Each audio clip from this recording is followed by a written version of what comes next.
Kwenye shamba la kuku. Hili shamba ni la Bwana Yazidi Jafari. Kuku anayezalishwa kwenye hili shamba anakuwa na kilo kuanzia kilo 2 na kuendelea. Kuku ambao wanafugwa kitaalamu, wanapata chakula kwa wakati, maji ya kunywa kwa wakati, na dawa za kuwalinda kuwakinga na maradhi kwa wakati.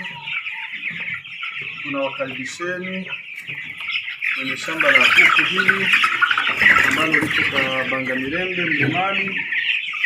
Fika kwa ajili ya kujipatia kuku wa nyama wenye kilo 2 na kuendelea kwa bei nafuu kwa Mr. Yazidi Jafari.